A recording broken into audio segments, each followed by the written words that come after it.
C'est fini la pause. Donc,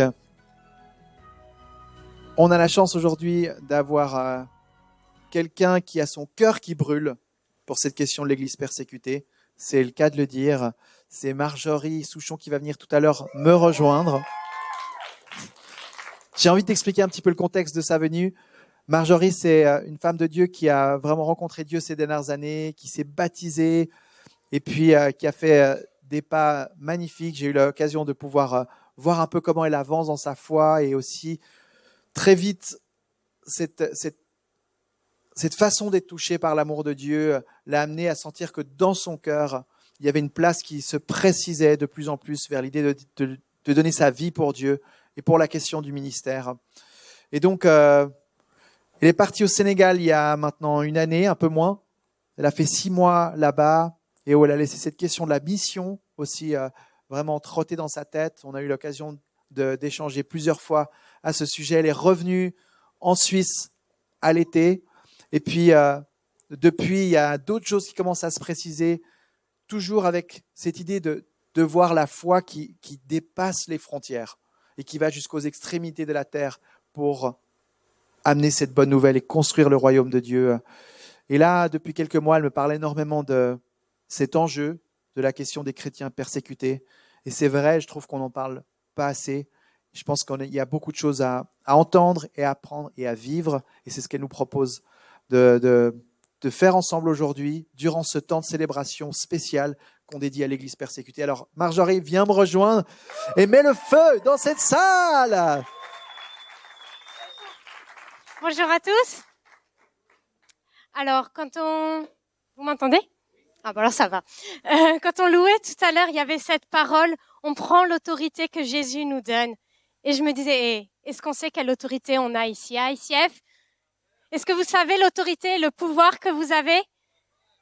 Alors qu'on va parler de cette question de l'Église persécutée, je vous propose qu'on commence avec un moment de prière. Seigneur, nous te remettons cet instant, nous te remettons cette célébration. Que ton esprit descende d'ici et nous conduise. Que tu puisses toucher nos cœurs par rapport à l'Église persécutée. Que tu puisses tourner nos regards pour voir nos frères, nos sœurs, comme toi tu les vois. Et que tu nous connectes avec eux dans un cœur sincère. Dans le nom de Jésus. Amen. Le titre de mon message aujourd'hui, c'est « Honorons l'Église victorieuse ». Je vais sortir mes notes.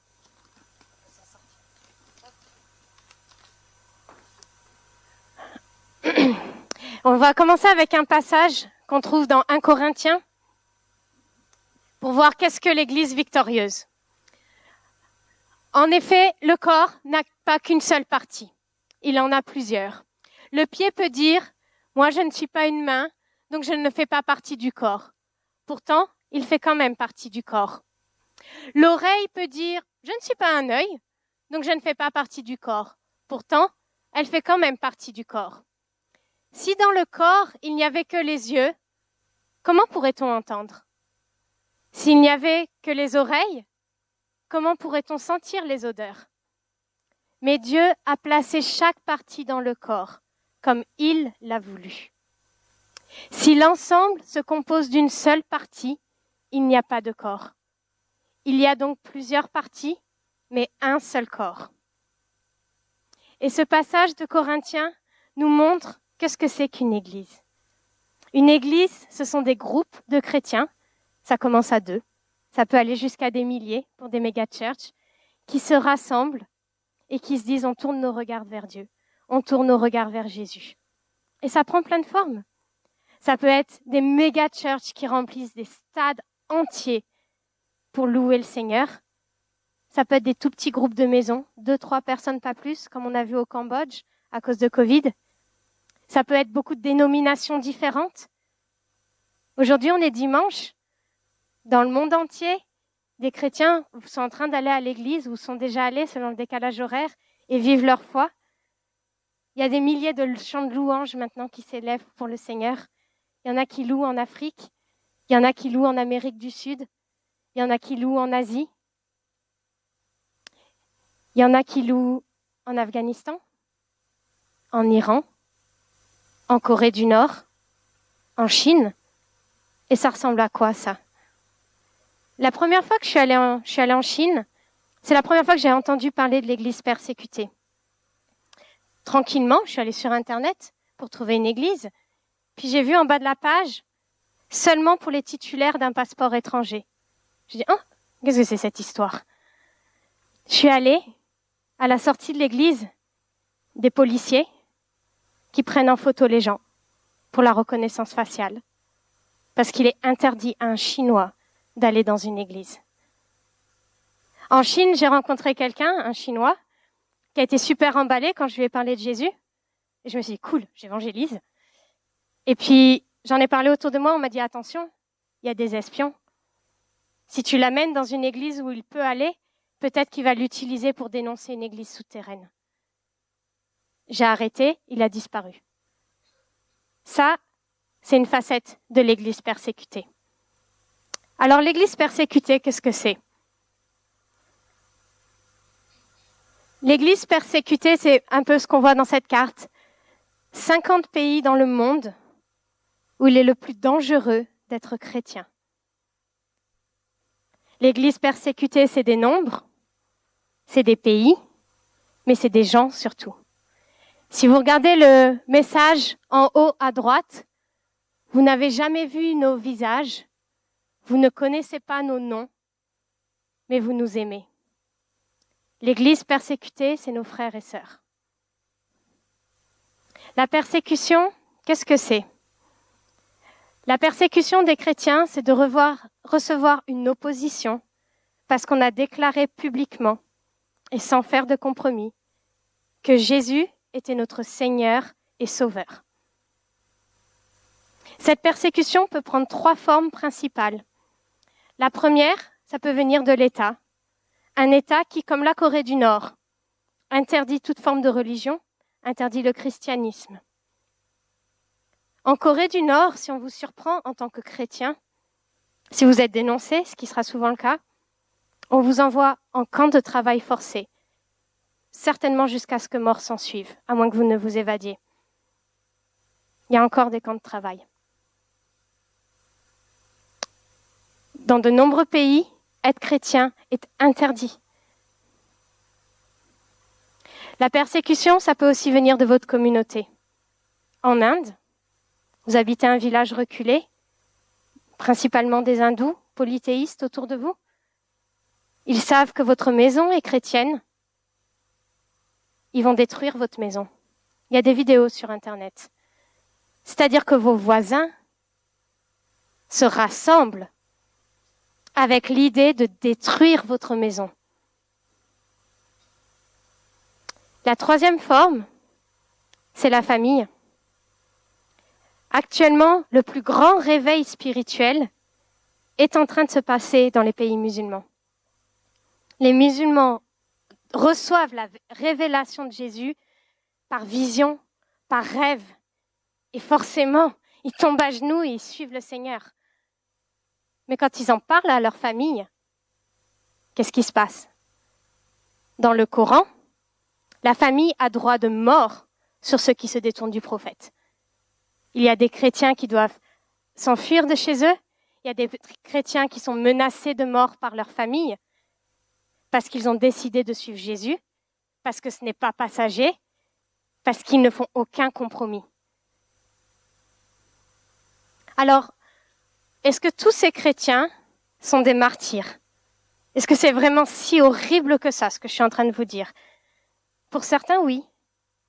Mais pour d'autres, la persécution est très subtile. C'est tout petit. Et on ne se rend pas compte, mais quand je vous parle de familles qui persécutent leur fils, leur frère, qui est devenu chrétien, je parle de pays comme l'Égypte. Quand je parle de gens qui ne font aucun compromis à cause de leur foi, je parle du Mexique. Je parle du Maroc. Je parle de la Tunisie. Je parle des pays où on va en vacances, où c'est tellement subtil. Je parle des Maldives, où si on vient juste en lune de miel, si on vient juste regarder comme ça, on passe complètement à côté. C'est tout petit. Mais celui qui dit non, moi je rentre pas avec les cartels de la drogue, non, moi je fais pas de compromis sur ma foi, non, moi je participe pas à la fête des morts au Mexique, celui-ci va souffrir de persécution. En chiffres, qu'est-ce que ça représente? Il y a 340 millions de chrétiens persécutés dans le monde. En Suisse, nous sommes 8 millions. C'est un peu loin des 340. Alors, si on rajoute la population des États-Unis, 329 millions, on arrive juste à 337. On n'y est toujours pas. L'Amérique du Nord plus la Suisse, ensemble réunis, ne vous donnent même pas le nombre de chrétiens qui sont persécutés à cause de leur foi. Si on regarde aux chrétiens maintenant, c'est 1 chrétien sur 8. Alors, on peut juste prendre un moment, vous tournez la tête et vous comptez 1, 2, 3, 4, 5, 6, 7, 8. Ma sœur là, elle est persécutée. C'est ça. C'est si proche, c'est si grand. La persécution, c'est 4761 chrétiens qui ont perdu leur vie en 2020 parce qu'ils n'ont pas fait de compromis avec leur foi. Le 11 septembre, cet événement atroce qui a complètement bouleversé l'équilibre géopolitique, qui a changé complètement l'approche de comment on passe les frontières, qui a changé tellement de choses, c'était 3000 morts. Alors 4761 chrétiens qui perdent leur vie à cause de Jésus, ça vous dit quoi? Mais l'Église persécutée, les chrétiens persécutés, c'est surtout des gens qui vous ressemblent. Alors je voudrais vous présenter quelques portraits. Donc comme Adrien l'a dit, je suis partie pendant 6 mois au Sénégal et j'ai fait une école là-bas. Et alors vous voyez des photos de groupe, je partage le thé avec l'un, le même qui est ici en jaune. Je prends des cours avec eux, on lit la même Bible, on fait les mêmes prières, mais on ne vient pas du tout de la même histoire. On n'a pas fait les mêmes sacrifices pour être là. Le beau jeune homme là-bas en jaune, Jean, il a évangélisé en Côte d'Ivoire et lui, il a eu à cœur d'aller évangéliser autour des mosquées. Il a été battu. Il a continué.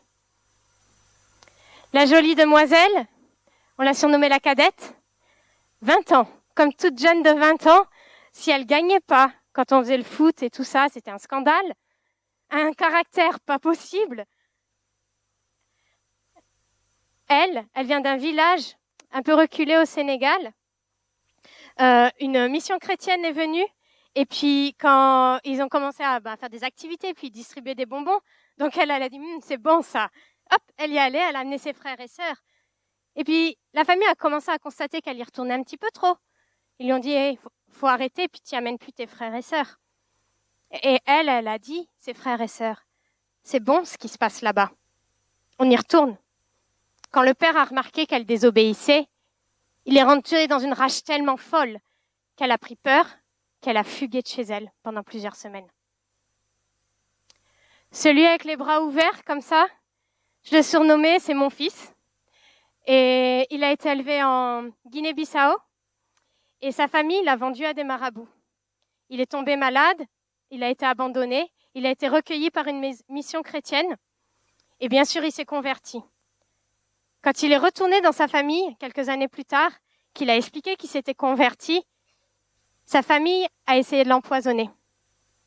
Il s'est levé le lendemain matin, sa mère l'a regardé, elle a dit « Mais pourquoi tu es encore en vie ?» La belle demoiselle là-bas, en jaune, avec le sourire de star, c'était notre maman là-bas, une couturière incroyable, l'une des plus grosses travailleuses de notre école, un courage pas possible.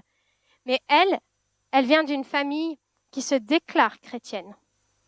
Et puis, la famille et quelques membres sont tombés malades. Ils sont allés chez le marabout, qui leur a donné une potion. Toute la famille a bu. Quand ça est venu à son tour, elle a dit « Non, moi, je bois pas ça, je crois juste en Jésus. » Sa famille l'a battue. Mais le titre de mon message, c'était l'Église victorieuse. Alors, où est-ce que je suis en train de vous amener là, avec tous ces chiffres, tous ces destins si choquants? En fait, je vais vous montrer ce que ces gens sont devenus et où ils en sont aujourd'hui.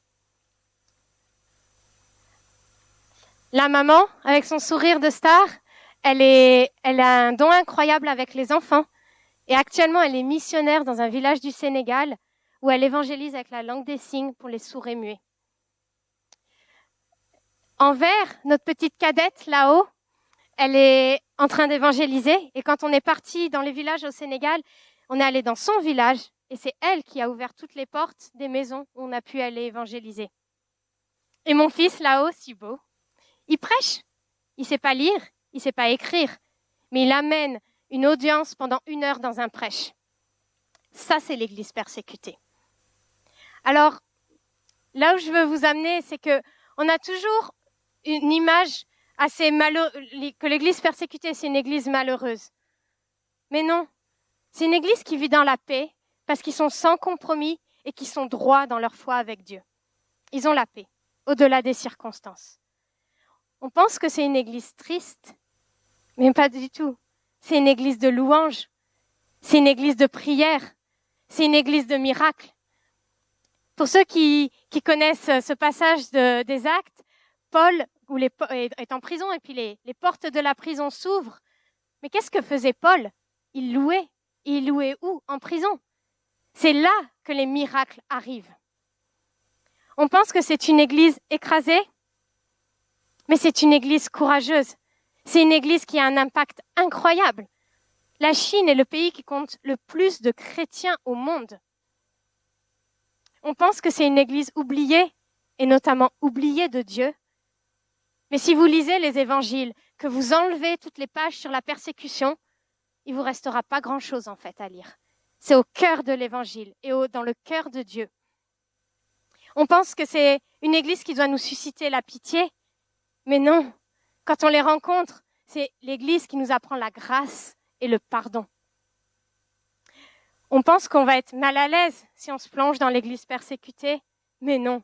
Quand on se connecte à eux, ça ravive notre foi.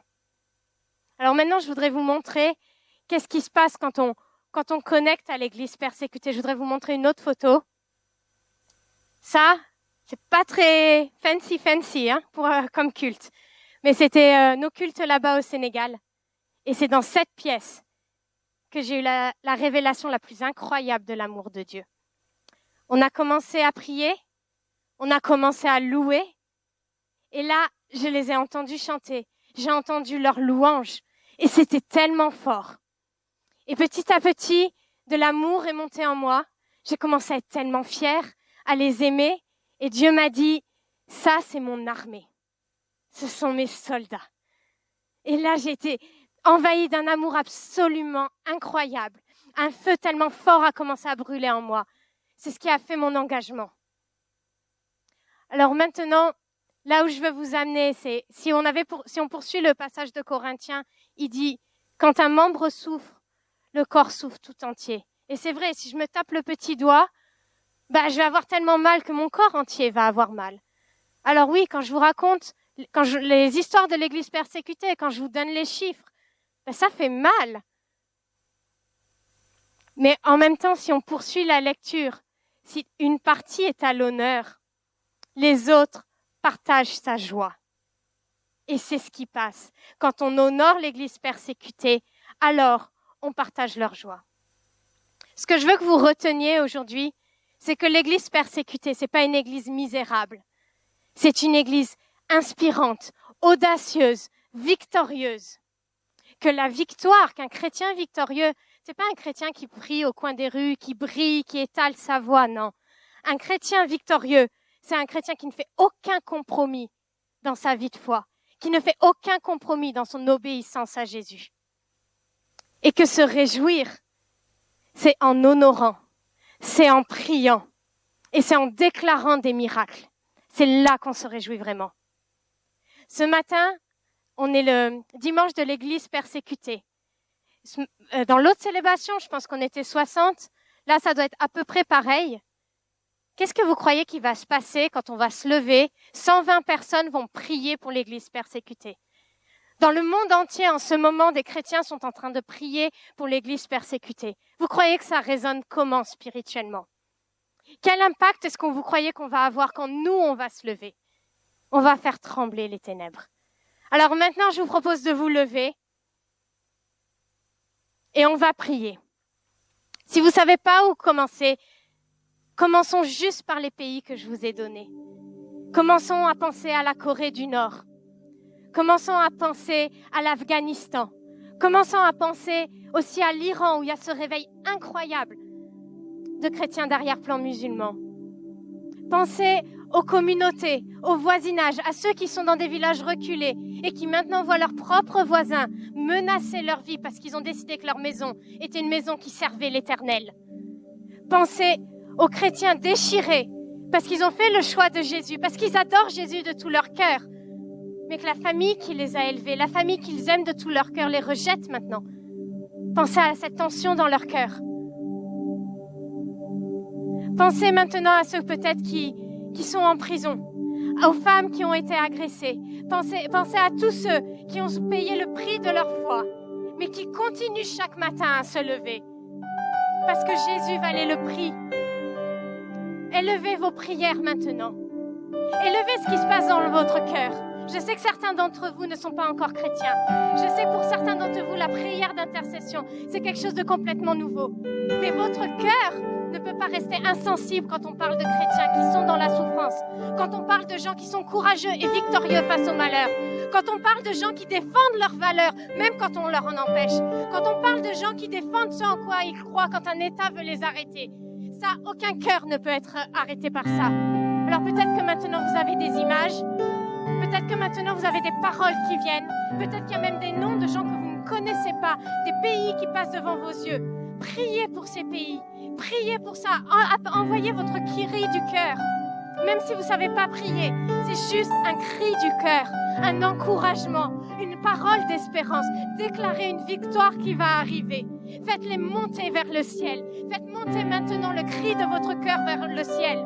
Et Dieu qui est souverain va prendre vos prières et va les redistribuer. Dieu va prendre les prières pour les chrétiens qui sont emprisonnés et va l'envoyer dans la bonne cellule. À celui qui pense se suicider parce que c'est trop dur, il va lui dire non, tu vis encore, il y a quelqu'un qui prie pour toi là maintenant, depuis la Suisse. À celui qui pense renoncer parce qu'il ne peut pas déshonorer sa famille à cause de sa voix, il va lui dire non, accroche-toi, j'ai un plan de conversion pour ta famille, il passera par toi. À celui qui commence à n'en peut plus en pouvoir parce que son village entier le rejette, parce que son village se moque de lui, parce qu'il n'a plus sa place dans les places du village. Que celui-là puisse maintenant, grâce à vos prières, trouver la force, trouver la grâce de bénir ses persécuteurs.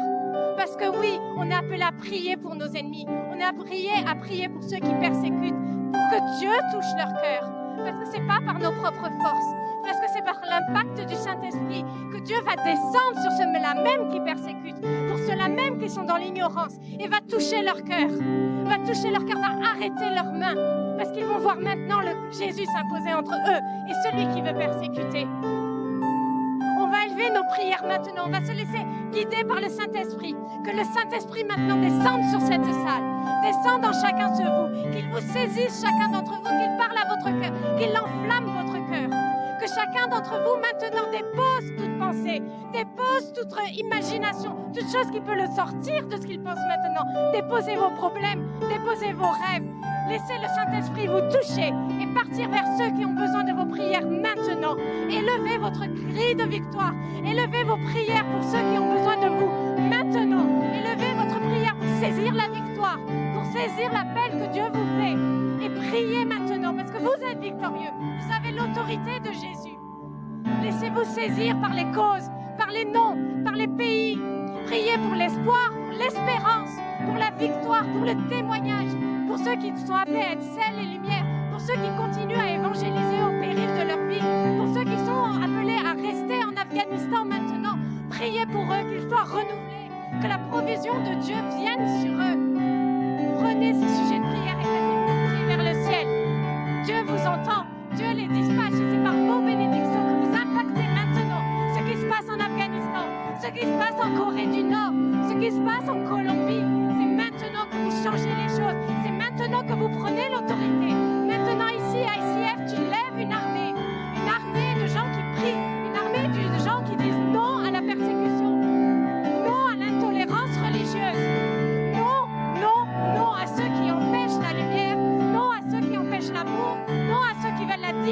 les familles. Église, prie maintenant.